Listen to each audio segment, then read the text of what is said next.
Bismillahirrahmanirrahim. Uh, this is most probably lecture number 2 of research methodology. So lecture number 1 में हमने कुछ चीजें discuss की थी कि regarding course,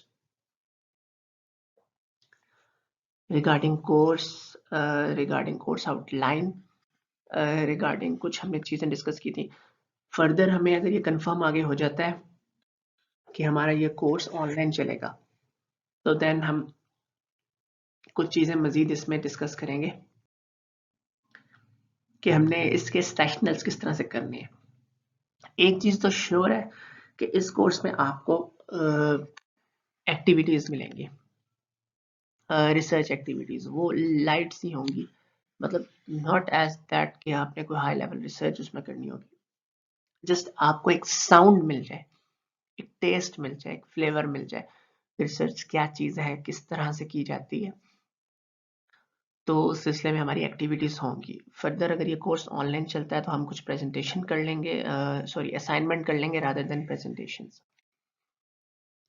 ताकि आप लोगों के लिए भी कन्वीनियंट हो.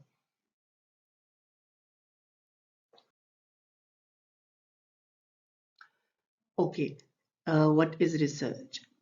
हमने रिसर्च का एक लाइट सा इंट्रोडक्शन किया था पिछले लेक्चर में. हमने एक डेफिनेशन देखी थी कि हम रिसर्च को डिफाइन किस तरह से करते हैं. फर्दर हमने ये डिस्कस किया था कि कुछ कैरेक्टरिस्टिक्स हैं वो इनकम्प्लीट थी रिसर्च को डिफाइन करने के लिए, एक्सप्लेन करने के लिए, क्योंकि इसकी अगर हम कैरेक्टरिस्टिक्स को कॉम्प्रिहेंसिव वे में डिस्कस करेंगे तो वो हम 5 to 10 स्लाइड्स में नहीं कर सकते. हम मीनवाइल लेक्चर्स में इस कैरेक्टरिस्टिक्स ही एक्सप्लोर करेंगे, लेकिन हमने कुछ बेसिक सी कैरेक्टरिस्टिक्स उसमें ओवरव्यू की थी. अब जो आई एम प्लानिंग के आपका जो लेक्चर नंबर 2 है एंड लेक्चर नंबर 3 है, ये दोनों आपके इंट्रोडक्शन टू रिसर्च पर ही हों, because you are undergrad students और आप लोगों के लिए ये एक नई चीज है रिसर्च. मे बी कुछ स्टूडेंट्स रिसर्च करेंगे ही नहीं ड्यूरिंग डिग्री, मे बी कुछ स्टूडेंट्स इसको स्टार्ट करें अंडरग्रेड में अपने FYPs में या other than that, but this is an elective course, तो आप लोगों को एक अच्छा साउंड मिल जाए रिसर्च का, तो दैट्स गुड एनफ कि आप लोगों को, अगर आप लोगों ने आगे जाना है MPhil में इन आवर कंट्री, या आप चाहते हैं आउट फ्रॉम आवर कंट्री, मतलब आप किसी वर्ल्ड वाइड किसी कंट्री में जाकर रिसर्च करें या पाकिस्तान में करें, तो आपको एक साउंड होना चाहिए अच्छा सा कि रिसर्च किसे कहते हैं, किस तरह से की जाए. तो आउटलाइन भी मैंने डिस्कस की थी कि हम इसमें रिसर्च की कुछ कैरेक्टरिस्टिक्स को एक्सप्लोर करेंगे. फर्दर हम रिसर्च राइटिंग पे आएंगे, रिसर्च राइटिंग कैसे करनी है, रिसर्च एथिक्स पे आएंगे, रिसर्च में जो फ्लॉज है उस पे आएंगे, रिसर्च में जो प्लेजरिज्म है उस पे आएंगे. बहुत सारी चीजें हम इसमें कवर अप करेंगे. ये बहुत इंटरेस्टिंग सा कोर्स है, बोर बिल्कुल नहीं इस कोर्स में आप लोग होंगे, क्योंकि इस कोर्स को स्टडी करने के बाद you will be able to studied various researches के, बेशक वो आपकी कंप्यूटर साइंस की सॉफ्टवेयर की डोमेन की हो या ना हो. बेशक आप मेडिकल की रिसर्च भी पढ़ेंगे तो आपको एक आइडिया हो जाएगा कि रिसर्च किस तरह से की गई है और किस तरह से इसको पढ़ना है, किस तरह से इसको समझना है. तो काफी सारा आपको नॉलेज मिलेगा. जो लोग इसमें आगे फ्यूचर में किसी इंडस्ट्री में भी जाके रिसर्च करेंगे, उनको भी इस कोर्स का बहुत ज्यादा एडवांटेज होगा. तो मैंने इस जो लेक्चर है इसको 2 पार्ट्स में डिवाइड किया है. इंट्रोडक्शन टू रिसर्च का लेक्चर नंबर 2 भी होगा और मोस्ट प्रोबेबली आपका 3 भी होगा. तो आप लोगों को जो एडवांटेज है ना, वो इस तरह से होगा इसमें कि इन अ सिंगल लेक्चर आपको एक रिसर्च का आप पे को बहुत ज़्यादा लोड नहीं अचानक से आ जाएगा कि आपने काफ़ी सारी चीज़ें ग्रैस्प करनी है, बहुत सारे कॉन्सेप्ट्स. आपने इसलिए इसको लाइटर मोड में रखा है क्योंकि आप अंडरग्रेड के स्टूडेंट हैं. इंट्रोडक्शन टू रिसर्च का ही ये पार्ट भी होगा और नेक्स्ट भी होगा. कुछ एक जनरल अंडरस्टैंडिंग हम डेवलप करेंगे इस पार्ट 1 और पार्ट 2 रिसर्च में, लेक्चर नंबर 2 और लेक्चर नंबर 3 में। तो ये शॉर्ट से 2 लेक्चर हैं, लेकिन मैं कोशिश करूंगा कि इसको एक्सप्लेन जरा थॉरली करूं। So, one of the primary goals of academic training is to learn how to learn. That is, हाँ जी, अच्छा। अब बेसिकली इस स्लाइड पे आकर मैं आपको थोड़ी सी एक्सप्लेनेशन करता हूँ यहाँ इस तरह से कि अभी तक जो आप स्टडी करते आ रहे हैं, दैट इज एकेडेमिया की डोमेन में ना, आप स्टडी की डोमेन में, एकेडमिक्स में, तो आपको आप जिस स्टडी की लाइन पे आ चुके हैं ना, यहाँ पर आप एक चीज अगर ऑब्जर्व करें कि आप जो बुक पढ़ रहे हैं, आप मिसाल के तौर पे रिसर्च मेथोडोलॉजी ही ले लें, आप मिसाल के तौर पे कोई बुक इसकी ऑनलाइन बेशक आप उसको देखते हैं आजकल जिससे लॉकडाउन है, तो आप कोई सी ऑनलाइन बुक ले लें रिसर्च मेथोडोलॉजी की, जब आप उसे स्टडी करेंगे, या अगर आप इसके अलावा कुछ सीएस की बुक ले लें, आप उसे स्टडी करेंगे, तो क्वेश्चन एक आपके माइंड में आ सकता है कि ये राइटिंग जो है बुक की इस शेप में क्यों आई, कैसे आई, और किन किस किस्म के ये स्टेप्स लेके, मतलब किस तरह से ये बढ़ते बढ़ते आप तक पहुंची है। मिसाल के तौर पे आप कंप्यूटर ही को देख लें, पहले आज से अगर हम 30 इयर्स बैक बात करें, तो जो वर्ल्ड जिस पॉइंट पे लाया कर रहा था आज उससे बहुत बेहतर है। क्या वही बुक्स वो लोग पढ़ते थे आज से 30 इयर्स पहले जो आज आप लोग पढ़े? No, absolutely no. तो इट मीन्स के बुक्स अपडेट होती हैं, जो बुक्स आप पढ़ रहे हैं वो अपडेट हो जाएंगी कुछ साल बाद। अभी तक आपने इसको इस तरह से नहीं सोचा ना, आपने इसको एक आउटलाइन लिया कोर्स का, लेकिन अगर आप इसको सोचें कि कल को इसने अपडेट होना है, तो इट मीन्स कि यहाँ पर आपके माइंड में कुछ चीजें क्लिक होंगी ना, कुछ चीजें क्लिक इस तरह से होंगी कि क्या इसमें कोई फ्लॉ था, इसमें कोई प्रॉब्लम था, जो प्रॉब्लम आगे सॉल्व होगा, जब वो प्रॉब्लम आगे सॉल्व होगा तो इम्प्रूव फॉर्म ऑफ राइटिंग आएगी, और जब राइटिंग आएगी तो ये राइटिंग कैसे होती है, ये किन स्टेजेस से गुजरती है। आई मीन टू से कि राइटिंग पहले जब ये इर्तिका का अमल है ना, ये किस तरह से आगे चलता है, कि पहले किसी ने इनिशिएटिव लिया होगा कि हमारी इस डोमेन में यहाँ पर फ्लॉ लाया कर है, प्रॉब्लम लाया कर है, फिर किसने उसको एक्सपेरिमेंटल प्रूफ किया होगा कि हाँ ये बात इस तरह से हम प्रूफ करके दिखाते हैं, फिर उस पर मजीद लोगों ने आगे काम किया होगा, और जब जो जो काम करते गए होंगे वो काम अगलों तक कैसे पहुंचता होगा, वो किसी ना किसी तरह से राइटिंग करते होंगे ना, राइटिंग करेंगे तो अगलों तक जाएगी बात, तो वो राइटिंग करेंगे, बात अगलों तक पहुंचेगी, फिर नेक्स्ट उस पर मजीद काम होगा, मजीद मे बी उसकी बात गलत साबित हो जाए, तो पहले ने एक हाइपोथेसिस सपोज जनरेट किया, उस हाइपोथेसिस को टेस्ट किया, बाकियों ने, पहले तो बात है उसने हाइपोथेसिस जनरेट किया, वो जिस बात पे किया उसने राइटिंग में दिया, वो राइटिंग कैसे की उसने, कहाँ की, किस तरह की, कहाँ पर उसने पब्लिश की, ताकि हर बंदा उसको देख सके, उस तक एक्सेस कर सके। फिर उस राइटिंग की बेस पे अगले ने पढ़ा, उसको एक्सपेरिमेंट किया, उसने उसमें अपनी कंट्रीब्यूशन ऐड की, मे बी कोई चीज उसने माइनस कर दी, मे बी कोई चीज उसने प्लस कर दी, उसने कहा कि भाई मैंने इसका ऐसे एनालिसिस किया तो इसमें ये बातें जो है 80% तक ये बातें ठीक हैं, लेकिन इस 20% में या तो ये रॉन्ग है या ये इस लिमिटेशन तक ठीक है। ठीक है, लेट्स सपोज आप एक डिजाइन कर देते हैं कार, ठीक है ना, एक ने डिजाइन कर दी, अगले ने कहा कि भाई इसका डिजाइन जो था वो अप टू दी मार्क नहीं है, इस पे फ्रिक्शन ज्यादा पड़ रही थी, उसने उसको इम्प्रूव किया, तो उसने उसकी जो बातें पॉजिटिव थी उसको वैलिडेट किया, जो नेगेटिव थी उसको उसने इम्प्रूव किया, उसको रॉन्ग साबित किया, और पहले की बात दूसरे तक पहुंची, दूसरे की बात तीसरे तक पहुंची, तीसरे की चौथे तक पहुंची, फिर जब एक लेवल तक आ गई तो फिर बुक्स में आई और आप लोगों ने उसको पढ़ ली।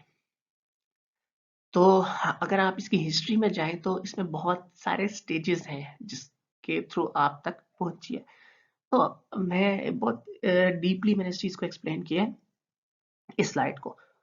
पॉइंट मेरा इन शॉर्ट कंक्लूड करूंगा अगर मैं बात को, तो मैं ये कहना चाह रहा हूँ कि जो आप स्टडी कर रहे हैं ना, वो जस्ट आपने स्टडी ही नहीं करनी, इसमें आप लोगों ने एक न्यू नॉलेज को, एक नई इंफॉर्मेशन को आपने उसमें एकोमोडेट भी करना है, एड अप भी करना है, एब्सॉर्ब भी करना है। मतलब लर्निंग का मतलब सिर्फ ये नहीं है कि आपने बस उसे लर्न कर लिया। आपने ये इसमें ये इस चीजों को भी कवर करना है। आप लोगों ने लर्निंग करनी है, कैसे करनी है, और जब आपने ये लर्निंग कर की है तो इसमें आपने न्यू चीजों को कैसे ऐड करना है। खैर हम मजीद इसको देखेंगे। अच्छा, यहाँ इंटरेस्टिंगली रिसर्च को डिफरेंट एंगल्स में एक्सप्लेन किया गया। तो हम स्टेप बाय स्टेप ये मेरे ख्याल में फ्यू डेफिनेशंस है इसको देखेंगे। बेसिकली इन डेफिनेशंस को यहाँ ऐड करने का मकसद है कि आपको एक चीज जो है वो डिफरेंट एंगल्स के थ्रू एक्सप्लेन की जाए।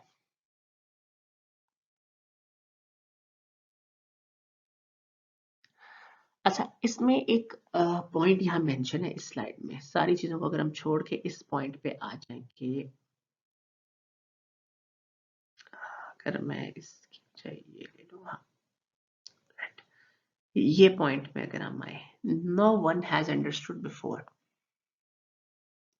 मतलब हमने कुछ ऐसा एक्सप्लोर करना है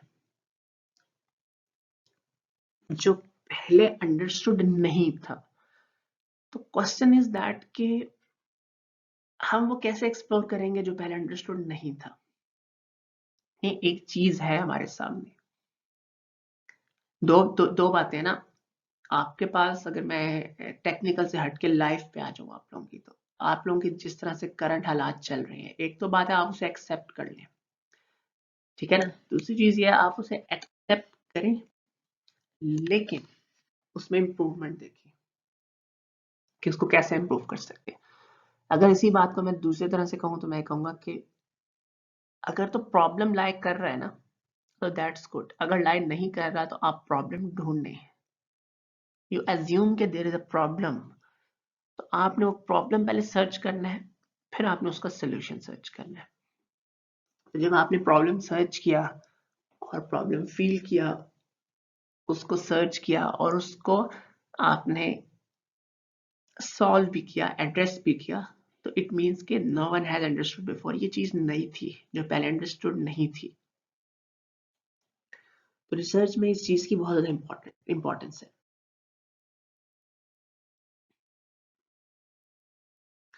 अच्छा, इस स्लाइड पे आए तो हम एक नए तरीके से, एक नए एंगल से रिसर्च को देखते हैं कि ये हमने लास्ट टाइम भी ये टर्मिनोलॉजी डिस्कस की थी कि it's a systematic inquiry. Systematic inquiry means कि आपने ब्लाइंडली कोई काम नहीं करना। आपने जो काम भी करना है वो एक प्रॉपर सिस्टम के थ्रू, प्रॉपर चैनल के थ्रू करना है। इट मीन्स कि आपके पास यहाँ कुछ स्टैंडर्ड्स होंगे रिसर्च में, उन स्टैंडर्ड्स को आप लोगों ने फॉलो करना है। तो जब आप उन स्टैंडर्ड्स को फॉलो करेंगे तो आप उस रिसर्च को कर पाएंगे। सेकेंडली यहाँ पर हम एंड में तो वही वही पॉइंट है जो हम पहले कर चुके हैं डिस्कस, कि सिस्टमैटिक इंक्वायरी के बाद हम पहुंचेंगे वहीं कि हमने कुछ न्यू नॉलेज हासिल करना है। खैर, हाँ जी, दिस इज वेरी इंटरेस्टिंग। अब हमारी कुछ स्लाइड्स इसमें होंगी और कुछ नेक्स्ट लेक्चर में होंगी। हम करेंगे ये कि कुछ इमेजेस लेंगे, कुछ पिक्चर्स लेंगे, उससे फिर हम उस पर कुछ डिस्कशन करेंगे ताकि हमें अंडरस्टैंड हो सके कि जो है रिसर्च की हम इसको नो हाउ कर सकें, फील कर सकें। ओके, अब इस पिक्चर में अगर आप लोग देखें तो there is a person or most probably he is doing some sort of research. अब अगर हम इसको थोड़ा डीपली जाके फील करें कि क्या हो रहा है इसमें, तो हम यहाँ पर ये चीज समझ सकते हैं कि रिसर्च में कभी कभार ऐसा पॉइंट आएगा। अब हम इन स्लाइड्स में ना, इस लेक्चर में और नेक्स्ट लेक्चर, लेक्चर 2 और 3 में फील लेके आएंगे रिसर्च की, ताकि हमें एक साउंड डेवलप हो। दो, अभी हमने इन डेप्थ नहीं बात की कि रिसर्च, इन डेप्थ नहीं बात की कि इसकी मेथोडोलॉजी क्या है। अभी हम जैसे इसका फील लेके आ रहे हैं। तो अच्छा, अब मैं अगर इस पे बात करूं कि ऊपर से जो फर्स्ट वन है राइट साइड पे, तो हाँ, तो अब मैं पॉइंट ये बोल रहा था कि व्हाइल डूइंग रिसर्च आपके पास जरूर ऐसा टाइम आता है कि जिसमें आप लोग जो है वो इस तरह से फील करते हैं कि हमें कोई आइडिया नहीं आ रहा है इसका सोल्यूशन, जिस चीज का हम सोल्यूशन चाह रहे होते हैं, हमें उसके सोल्यूशन में कोई आइडिया नहीं आ रहा।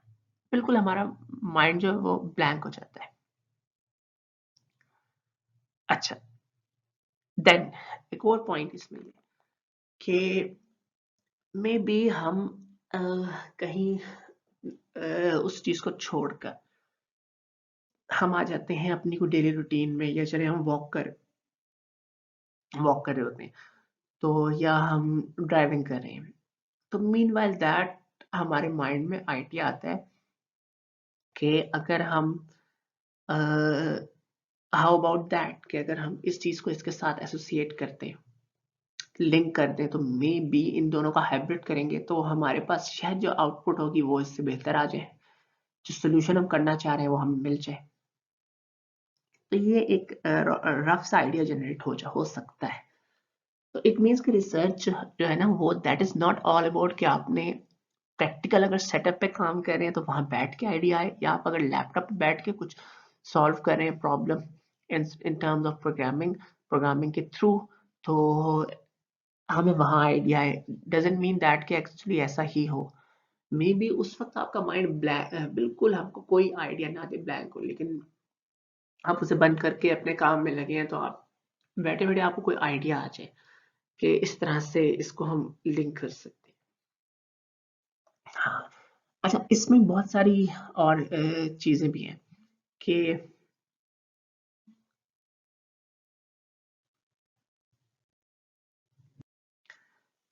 अच्छा, एक चीज इसके अलावा मैं इसमें ऐड अप कर दूं कि मे बी जो आइडिया आपका जनरेट हुआ है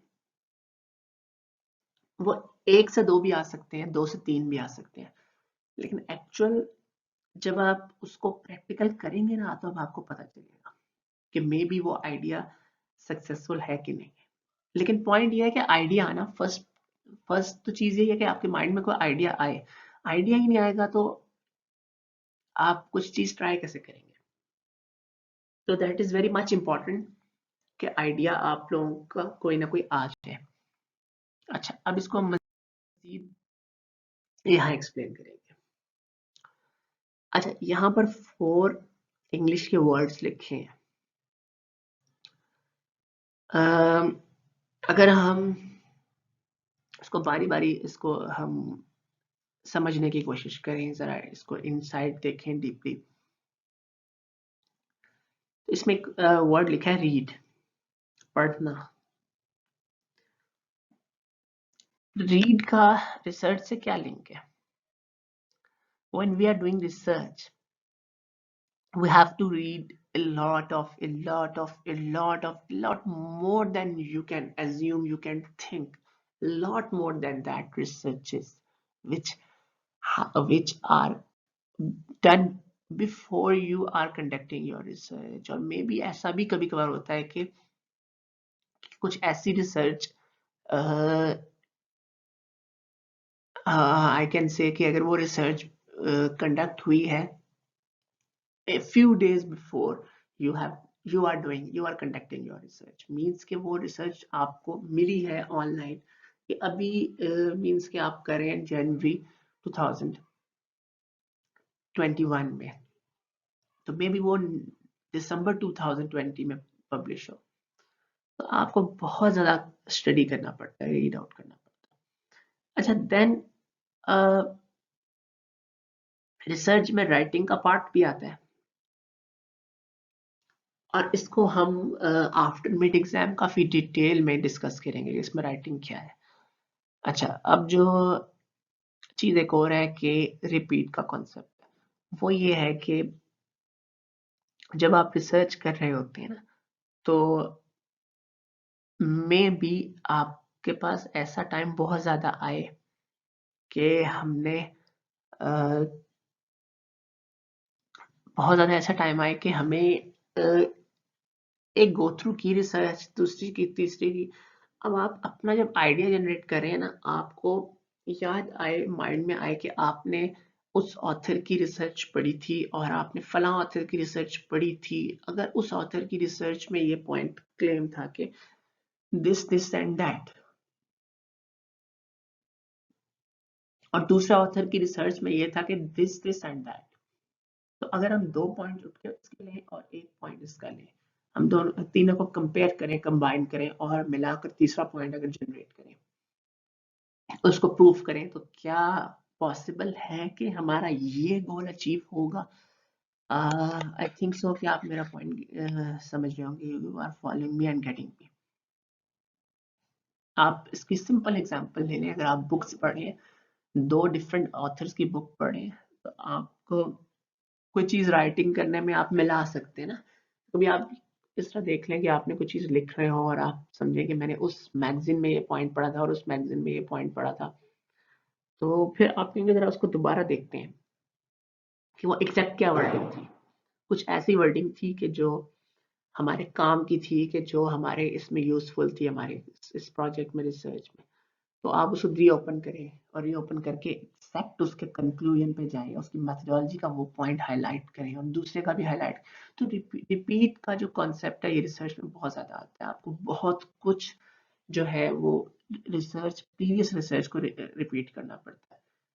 या इसका एक और कॉन्सेप्ट भी है, अगर आपके पास आइडिया जनरेट हो गया है और आप अपनी रिसर्च कर रहे हैं, तो ये भी पॉसिबल है कि आप जो है उसको बार बार रिपीट करें with different like that parameters के साथ, क्योंकि रिसर्च में हम छोटा मोटा चेंज करके काफी सी चीजें हम इसमें जनरेट कर सकते हैं। रिजल्ट्स में चेंज अप हो जाता है ना, कि छोटे मोटे पैरामीटर, सपोज को अगर हम कुछ इक्वेशन थी वो अप्लाई करें किसी चीज पर, तो उसमें सम कांस्टेंट्स वेरिएबल्स चेंज करके, तो उसमें भी एक्सपेरिमेंटेशन में रिपीटेशन का कॉन्सेप्ट भी आता है। फाइनली एक कॉन्सेप्ट यहाँ है, ये भी है जो साइकोलॉजिकल कॉन्सेप्ट है, कि आप लोग अपने आप को रिफ्रेश कर सकते हैं। कि अगर आप रिसर्च कर रहे हैं, आपको माइंड में कोई पॉइंट नहीं आ रहा, तो आप ये कर सकते हैं कि आप एक कप ऑफ कॉफी ले लें, एक कप ऑफ टी ले लें, या अगर मॉर्निंग टाइम है तो फ्रेश जूस ले लें, या आप एक ग्लास ऑफ वाटर ले लें। तो ये चीजें जो है ना, इसको शायद आप लोग कंसिडर ना करें, बट माइंड जब रिफ्रेश होता है ना, तो उसमें जो क्रिएटिविटी है ना, क्रिएटिव कैपेबिलिटी वो बढ़ जाती है। माइंड में हम कुछ चेंज लेके आए ना, रिफ्रेश करें, जिस तरह कंप्यूटर को हम रिफ्रेश करते हैं, तो आइडिया जो है वो जनरेट करना, क्रिएटिविटी का प्रोसेस करना वो आसान हो जाता है।